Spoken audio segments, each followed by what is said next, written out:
కోవూరు మండలం గంగవరం పంచాయతీలో అక్రమ మట్టి తవ్వకాలపై వివాదం చెలరేగింది. గ్రామ శ్మశానంలో కూటమి నాయకులు 30 ట్రాక్టర్లతో సుమారు 20 అడుగుల మేర మట్టిని తవ్వి అక్రమంగా తరలించారని సర్పంచ్ తో పాటు గ్రామస్తులు ఆవేదన వ్యక్తం చేశారు. ఈ సందర్భంగా వారు మాట్లాడుతూ 10 రోజుల్లోగా తవ్విన గుంటను పోడ్చకపోతే గ్రామస్తులతో కలిసి ధర్నా చేపడతామని హెచ్చరించారు. అన్యాయం జరుగుతున్నప్పటికీ ఏ అధికారి స్పందించలేదని సర్పంచ్ వాపోయారు. ఈ ఘటనపై సమగ్ర విచారణ జరిపించి న్యాయం చేయాలని డిమాండ్ చేశారు. పవిత్రంగా చూసే స్థలం దేవాలయం తర్వాత శ్మశానం. అలాంటి శ్మశానంలో ఈరోజు వందలాది ట్రిప్పులు కూటమికి సంబంధించిన కొద్దిమంది నేతలు ఎత్తేసి వేరే ప్రదేశాలకు తోలడం చాలా దారుణం. ఈరోజు ఆ గంగవరం గ్రామంలో అనేక మంది గ్రామస్తులు మనోభావాలు దెబ్బతీసే విధంగా ఈరోజు ఆ మట్టి తరలింపు చేసి వాళ్ళ మనోభావాలు చాలా దెబ్బతినడం జరిగింది. వాళ్ళందరూ మా అందరికీ తెలియజేయడం జరిగింది. అదేవిధంగా లక్ష్మక్క దీని మీద ప్రత్యేక దృష్టి పెట్టి ఇట్లాంటి కార్యక్రమాలు నా గ్రామంలో నేను సర్పంచ్గా ఉన్నప్పుడు జరిగేదానికి నేను సహించడం అని చెప్పడం, పెద్ద ఎత్తున గ్రామస్తులందరూ ఈ కార్యక్రమాన్ని ఇది చేపట్టినటువంటి ఎవరైతే ఉన్నారో వాళ్ళందరికీ ఒకటే తెలియజేస్తూ ఉన్నాం. మీకు 10 రోజులు గడువు ఇస్తూ ఉన్నాం. ఎవరు ఈ కార్యక్రమాన్ని చేశారో వాళ్ళు కానీ తిరిగి ఆ మట్టి ఆ గుంటలో బోడ్చకుండా కానీ ఉంటే గంగవరం గ్రామంలో ఉండే ప్రతి కుటుంబం ప్రతి గడప ఇక్కడికి వచ్చి ధర్నా చేసేదానికి ప్రతి ఒక్కరూ వస్తామని చెప్పి తెలియజేయడం జరుగుతూ ఉంది. మళ్ళీ చెప్తా ఉన్నా, 10 రోజులు గడువు ఇస్తూ ఉన్నాం. తిరిగి మళ్ళీ ఈ గుంటని బోడ్చకుండా కానీ ఉంటే గంగవరంలో గ్రామంలో ఉండే ప్రతి ఒక్క కులం ప్రతి ఒక్క మతం సంబంధించిన శ్మశానం కాబట్టి ప్రతి ఒక్కరు కూడా ఈడకు వచ్చి ధర్నా చేస్తారని చెప్పి తెలియజేస్తా ఉన్నాం. ఈ కూటమి నాయకులకు కూడా తెలియజేస్తా ఉన్నాం. 2024లో మీరు ప్రజల దగ్గరికి వెళ్ళి అధికారం వచ్చిన తర్వాత అనేక సంక్షేమ కార్యక్రమాలు మీకు అందిస్తామని చెప్పి తిరిగి జనాలకి ఓట్లేసుకోవడం, ఓట్లేసి గెలిచిన తర్వాత 2 సంవత్సరాలు పూర్తవుతుంటే ఇదే గంగవరం గ్రామంలో ఉండే కూటమి నాయకులకి ఒకటే అడుగుతా ఉన్నాం. మీకు ప్రతి గ్రామం ప్రతి ఊరికి ప్రతి దాంట్లో ప్రతి పల్లికి మీరు వెళ్ళినప్పుడు ప్రతి కాలనీకి మీరు వెళ్ళినప్పుడు మీరు ఇచ్చిన హామీని ఈ 2 సంవత్సరాల్లో ఒక్కటైనా పూర్తి చేశారా అని అడుగుతా ఉన్నాం వైఎస్ఆర్ కాంగ్రెస్ పార్టీ తరఫున. నేను ఒకటే అడుగుతా ఉన్నాను, ఇక్కడ ఉండే తెలుగుదేశం నాయకులకైతే ఏమి, బీజేపీ నాయకులకైతే ఏమి, జనసేన నాయకులకైతే ఏమి, ఈ 2 సంవత్సరాల్లో ఒక్క పెన్షన్ ఇచ్చారా అని అడుగుతా ఉన్నాం, ఒక్క రేషన్ కార్డు ఇచ్చారా అని అడుగుతా ఉన్నాం, ఒక్క ఇంటి పట్టా ఇచ్చారా అని అడుగుతా ఉన్నాం. ప్రతి మహిళకి 1500, ప్రతి కుటుంబంలో ఎంతమంది ఉంటే అంతమందికి 1500 ఇస్తానని చెప్పి హామీ ఇచ్చి ఈరోజు ఆ 1500 రూపాయలు ఇచ్చారా అని అడుగుతా ఉన్నాం. నిరుద్యోగ వృత్తి యువకులకి ఉద్యోగాలు లేక అనేక మంది ఇబ్బంది పడతా ఉంటే ఆనాటి ముఖ్యమంత్రి జగన్మోహన్ రెడ్డి గారు తన కుటుంబంలో 50 మందికి ఒకరిని ఒక వాలంటీర్ని పెట్టి 5000 రూపాయలు వాళ్ళకి ఇచ్చి వాళ్ళకి ఎంతో కొంత కుటుంబానికి మేలు జరిగే విధంగా 4 లక్షల చిల్లర వాలంటీర్ వ్యవస్థలను తీసుకొని వస్తే అదే ఈ కూటమి ప్రభుత్వం ఆ 4 లక్షల మందిని తీసేయడం కూడా జరిగింది. తీసేయంగా ఈరోజు 2000 రూపాయలు 3000 రూపాయలు నిరుద్యోగ వృత్తి అని చెప్పి ఈరోజు వాళ్ళందరికీ ఇచ్చిన పరిస్థితి లేదు. ఈరోజు ప్రతి ఒక్క వ్యవస్థని ప్రతి ఒక్క వ్యాపారస్తుడు నష్టపోవడం జరిగింది. నేను ఈ కూటమి నాయకులకు చెప్తా ఉన్నాను, మా లక్ష్మక్క గంగవరంలో ఉండే ప్రతి గడప తిరుగుతుంది ధైర్యంగా కాళ్ళు ఎగరేసుకొని. ఎందుకంటే 5 సంవత్సరాల్లో గవర్నమెంట్ ద్వారా రావాల్సిన అనేక సంక్షేమ కార్యక్రమాలు అయితే ఏమి, అనేక అభివృద్ధి పథకాలు అయితే ఏమి, లక్ష్మక్క ఒక ఆడసింహంలాగా ప్రతి కార్యక్రమం చేయడం జరిగింది. ఎక్కడ కూడా అవినీతికి పాల్పడకుండా ప్రజలకి ఏది కావాలో ప్రజలకి ఏది అందితే ప్రజలు ఆమెను తిరిగి మళ్ళీ ప్రజాక్షేత్రంలో మళ్ళీ గెలిపిస్తారు అని చెప్పి తహతహలాడుతూ తన భర్తకి ఆరోగ్యం బాగలేకపోయినా కూడా ప్రజల శ్రేయస్సు కోసం ఆమె అహర్నిశలు పనిచేయడం జరిగింది.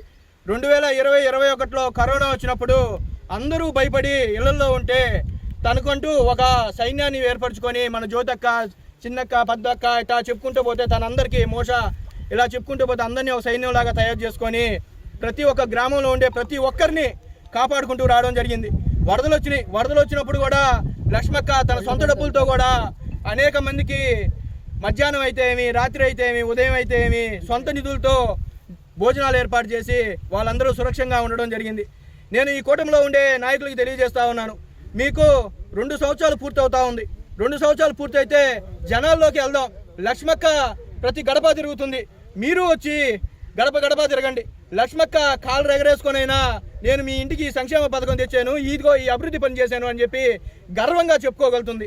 మీరు చేసే పనులు ఈరోజు చూస్తుంటే శ్మశానం సర్వ కులాలకు సంబంధించిన, సర్వ అభిమానులు, సర్వ మతాలకు సంబంధించిన ఈ శ్మశానాన్ని మట్టెత్తి అభివృద్ధి పనులకు అని చెప్పి ఒక సాకుతో మీరు రోడ్లకు తోలడం జరిగింది. నేను ఒకటే అడుగుతా ఉన్నా, ఉద్యోగస్తులను కూడా అడుగుతా ఉన్నా, ఈ మట్టి తోలిన దానికి మీరు బిల్లు చేస్తారా చేయరా అని అడుగుతా ఉన్నా. మీరు ఉద్యోగస్తులు ఒకటి ఆలోచించుకోండి. నేను వైఎస్ఆర్ కాంగ్రెస్ పార్టీ అని కాదు, ఒక ప్రథమ పౌరురాలు అయినటువంటి లక్ష్మి గారు ఒక అధికారికి ఫోన్ చేస్తే ఏ అధికారి స్పందించకపోవడం చాలా దారుణమైన పరిస్థితి. ఎందుకంటే గ్రామంలో అనేక సమస్యలు ఉంటాయి. అనేక సమస్యల మీద ఒక సర్పంచ్గా ఒక అధికారికి ఫోన్ చేయాల్సి వస్తుంది. అధికారి ఫోన్ ఎత్తకపోతే ఎవరికి చెప్పుకోవాలి? ఇవన్నీ కూడా మేము మళ్ళీ చెప్తా ఉన్నాం. వైఎస్ఆర్ కాంగ్రెస్ పార్టీ ఎప్పుడు కూడా ప్రజల పక్షాన, ప్రజల తరపున పోరాడుతూనే ఉంటుంది. నేను లక్ష్మక్క తరపున నేను మళ్ళీ చెప్తా ఉన్నా, 10 రోజులు గడువిస్తా ఉన్నాం. 10 రోజుల లోపల ఈ గుంటను కానీ బోడ్చకుండా కానీ ఉంటే గంగవరం గ్రామంలో ఉండే ప్రతి గడప తొక్కి, ప్రతి గడపలో ఉండే ప్రతి ఒక్కరు కూడా ఇక్కడికి వచ్చి ధర్నా చేస్తారని చెప్పి కూడా తెలియజేస్తా ఉన్నాం. ఎమ్మెల్యే గారికి కూడా తెలియజేస్తా ఉన్నాం. ఎమ్మెల్యే గారికి దృష్టికి ఇది తీసుకొని వెళ్ళారో లేదో మాకు తెలియదు. ఎమ్మెల్యే గారు కూడా దీని మీద ప్రత్యేక చొరవ చూసి గంగవరంలో ఉండే కుటుంబాల గౌరవప్రదాలని కాపాడాలని చెప్పి కూడా మళ్ళీ తెలియజేస్తా ఉన్నాం. నేను వైఎస్ఆర్ కాంగ్రెస్ పార్టీ తరఫున ఇక్కడ లక్ష్మక్క తరఫున మళ్ళీ కూడా తెలియజేస్తా ఉన్నా, మా లక్ష్మక్క ఈ రోజైనా సరే, ఎప్పుడైనా సరే ప్రతి గడపకి వెళ్ళగలుగుతుంది, ప్రతి గడప తొక్కగలుగుతుంది. ఎందుకంటే ఆమె చేసింది అంత మంచి ఈ గ్రామానికి ఉంది. ఒక సచివాలయం, ఒక ఆడ మనిషి అయినా సరే ఒక సచివాలయం నిర్మించడం జరిగింది. పంచాయతీకి సంబంధించిన పరిపాలనని ఒంటి చేత్తో నడపడం జరిగింది. స్కూల్కి అయితే కాంపౌండ్ వాళ్ళు లేక అనేక సంవత్సరాలు ఇబ్బంది పడతా ఉంటే స్వయాన నేనే సాక్ష్యం. ఎమ్మెల్యే దగ్గరికి వచ్చి ఎంపీ నిధుల్లోనో లేదంటే ఎమ్మెల్యే గారి నిధుల్లోనో తీసుకొని వచ్చి తన సొంతగా దగ్గరుండి కట్టించడం జరిగింది. ఇలా చెప్పుకుంటూ పోతే అనేక సంక్షేమ కార్యక్రమాలని తన వంతుగా ఇక్కడ చేయడం, గ్రామానికి ఏది ఉపయోగపడుతో దాన్ని చేసి పెట్టడం కూడా జరిగింది. నేను మళ్ళీ చెప్తా ఉన్నాను, మీకు ఒకటే తెలియజేస్తా ఉన్నాను, మళ్ళీ ఒకటే తెలుపుతున్నాను మీకు. సకల శాఖ మంత్రి అయినటువంటి నారా లోకేష్ గారు తన సొంత శాఖ విద్యాశాఖ 2 సంవత్సరాలు పూర్తయింది. రేపు జూన్ 4కి 2 సంవత్సరాలు పూర్తయింది. 2019 నుంచి 2024 దాకా 15,000 కోట్లతో నాడు నేడు కింద స్కూళ్ళు కడితే ఈ 2 సంవత్సరాల్లో మీరు ఒక్క స్కూల్లో ఒక్క ఇటుకరా అయినా పెట్టారా అని చెప్పి మేము మిమ్మల్ని అడుగుతూ ఉన్నాం.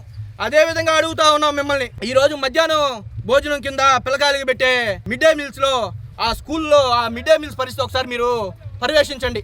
ప్రతి ఒక్క పిల్లోడు డస్ట్బిన్లో ఆహారాన్ని పడేసే పరిస్థితి. ఈరోజు దాని మీద పర్యవేక్షణ లేదు.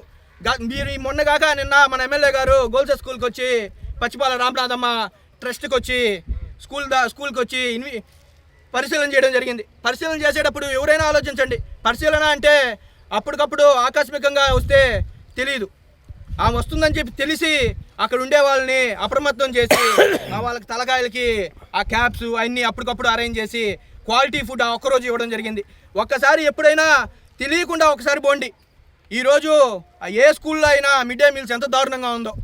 ఒక టైం టేబుల్ ప్రకారం ఈరోజు చిక్కీస్ ఇస్తాం, ఈరోజు ఏదైనా ముద్దలు ఇస్తాం, ఈరోజు కోడిగుడ్లు ఇస్తాం, ఈరోజు ఈ విధమైన ఆహారాన్ని పెడతామని చెప్పి గత ప్రభుత్వంలో ఉన్నటువంటి జగన్మోహన్ రెడ్డి గారు పిల్లల పట్ల అంత శ్రద్ధ చూపిస్తే ఈరోజు దాన్ని కూడా నీరు గార్చే విధంగా ఈరోజు తీసుకొస్తా ఉన్నారు.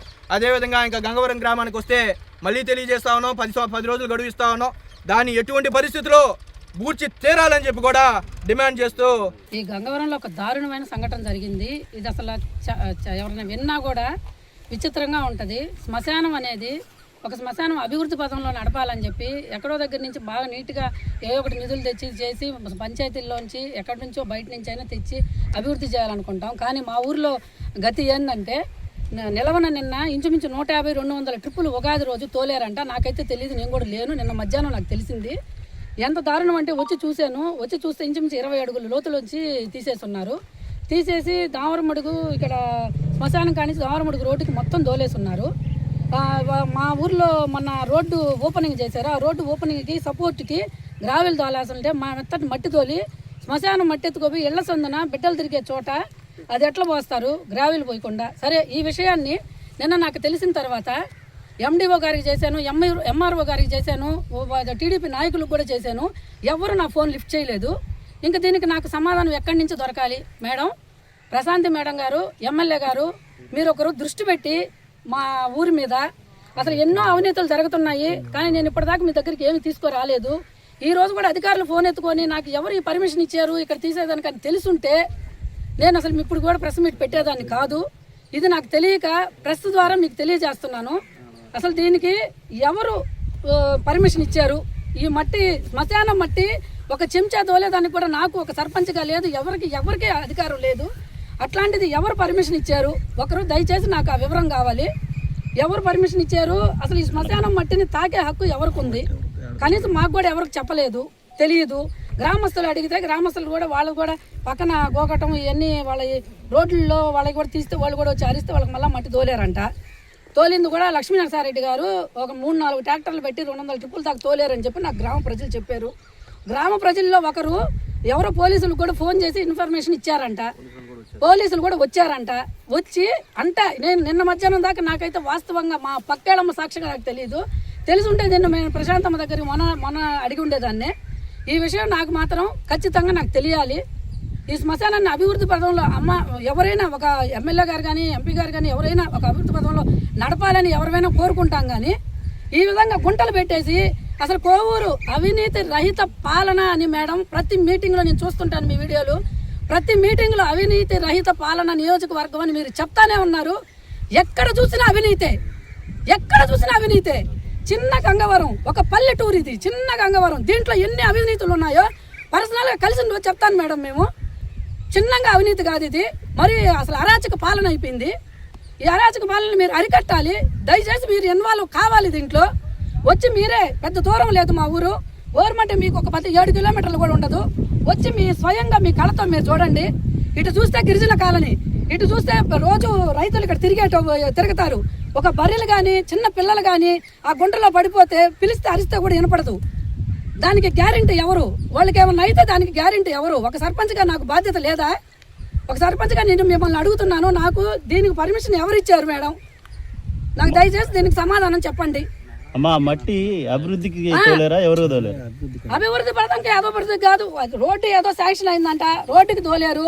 రోడ్డుకి గ్రావెల్ కొనుక్కొని తోలాలి, బిల్లులు పెట్టుకోవాలి. అభివృద్ధి పథకంలో తోలాలన్నా దీంట్లోంచి ఒక శ్మశానంలోంచి చెంచా మట్టి తీసేదానికి కూడా ఎవరికీ హక్కు లేదు. నువ్వు కావాలంటే తోలుకో బ్రహ్మాండంగా. నేను అన్నిటికీ ఏ రోజు సంతకం కూడా పెట్టను అని చెప్పి మేము అన్నిటికీ అభివృద్ధి పనులకు ముందుంటాం. మేము దేనికైనా సంతకాలు పెడతాను, అన్నీ చేస్తాను. మీరు ఎందుకు ఈ విధంగా మాకు చెప్పకుండా, ఎవరికి చెప్పకుండా, అసలు మేడమే ప్రతి ఒక్కరు మాకు ఎమ్మెల్యే గారు పర్మిషన్ ఇచ్చారు, మేము తోలుకున్నాము అని చెప్తున్నారంట. తిరుగుతున్నారు. ఎంత ధైర్యం! ఒక శ్మశానంలోంచి ఒక చెంచా మట్టి తీయాలన్నా ఎంత ధైర్యం కావాలి? ఎట్లా తీస్తారు? దానికి నాకు సమాధానం కావాలి. ఒక సర్పంచ్గా ఈ 5 సంవత్సరాల్లో మేమేమో అవినీతి రహిత పనులు చేయలేదు. ఎన్ని అవినీతి పనులు ఉన్నాయంటే తట్టలుగా ఉన్నాయి. మోస్తే మహిళలు అన్నీ ఉన్నాయి. మేడం మీరు ఒకరు ఇన్వాల్వ్ కావాలి మేడం. మీరు దీంట్లో ఇక్కడ సొసైటీ గోడము ప్రతి రైతుకి ఉపయోగపడుతుందని ఒక గోడౌన్ శాంక్షన్ చేసి నేను కట్టిద్దామని చెప్పి పాపం వాళ్ళ పిల్లర్లు కూడా తీసి ఇంచుమించు 1 లక్ష రూపాయల దాకా ఖర్చు పెట్టుకుంటే ఎస్టీ కాలనీ నుంచి మొత్తం అందరూ వచ్చి ఇక్కడ మాకు 2 ఎకరాల 72 సెంట్లు ఈ శ్మశానం మనకింత ఉందలే, ఒక పక్కన గోడం కడితే రైతులందరూ దాన్ని ఉపయోగించుకుంటారని మంచి ఉద్దేశంతో మేము అక్కడ అవి గుంటలు తీసి పిల్లర్లు వేసే సమయానికి మొత్తం ఎస్టీలు పెద్దలందరినీ తీసుకొని వచ్చి మొత్తం ఆపిచ్చేసి గందరగోళం ప్రెస్ మీట్లు పెట్టి చేశారు. ఆ గందరగోళం చేసిన వాళ్ళు ఈ రోజు అమ్మిడి ఉండి రోడ్డు వేయించారు, రోడ్లకి మట్టి తోలిపించారు. ఎట్ట తోలిపిస్తారు? ఇది శ్మశానం, ఇది ఊరికి సంబంధించింది, ఎస్టీలకు సంబంధించింది, అందరికీ సంబంధించింది మేడం. ఇది మట్టి ఎత్తారు మేడం. మట్టి మీరు పర్మిషన్ ఇచ్చారని చెప్పి ఊరు మొత్తం స్టాక్ చెప్తున్నారు మేడం. అది ఒట్టిదో నిజమో మాకైతే తెలియదు. ఇది మట్టి మనకి ఎత్తారు మేడం. 150 టిప్పులో లేకపోతే 200 టిప్పులో మాకైతే తెలియదు. ఇది నేను మాట్లాడాలన్నా కూడా తెలియదు మేడం. కానీ ఏంటంటే అవినీతి జరగకోకుండా గవర్నమెంట్ ద్వారా ఏది న్యాయంగా పరిపాలించాలో మీరు పరిపాలించండి మేడం. ఇది 150 టిప్పులు ఎత్తారంటే అసలు శ్మశానాలు ఎత్తకూడదు మేడం. రోడ్లు వేసుకున్నారు, బిల్లులు పెట్టుకున్నారు. గ్రావెల్ తోలుకోండి, బిల్లులు పెట్టుకోండి. ముఖ్యమంత్రికి బిల్లులు పెట్టుకోండి, ఏమైనా చేసుకోండి మేడం. ఇది ఏందో ఎంతవరకు ధర్మం నాకైతే తెలియదు. కానీ ఆ 150 ట్రిప్పులు ఎందుకు ఎత్తారు శ్మశానంలో తెలియదు. శ్మశానంలో ఒకనాడు నేను టైర్ బండి పెట్టుకుంటే నన్ను అడ్డం కొట్టారు మేడం. కానీ నేను యానాదులు మేడం. మేము నా ఇల్లు గుంటగా ఉందని చెప్పి 2 ట్రిప్పులు తోలుకున్నాను మేడం. ఆ 2 ట్రిప్పులు సదర పెట్టి రోడ్డు వేశారు మేడం. నేనేం చేయలేను మేడం. మీరే ఇది న్యాయం తీర్పిచ్చి ఇట్టే అవినీతి ఈ గ్రామాలలో జరగకుండా మీరే దీన్ని అరికట్టుతారని నీకు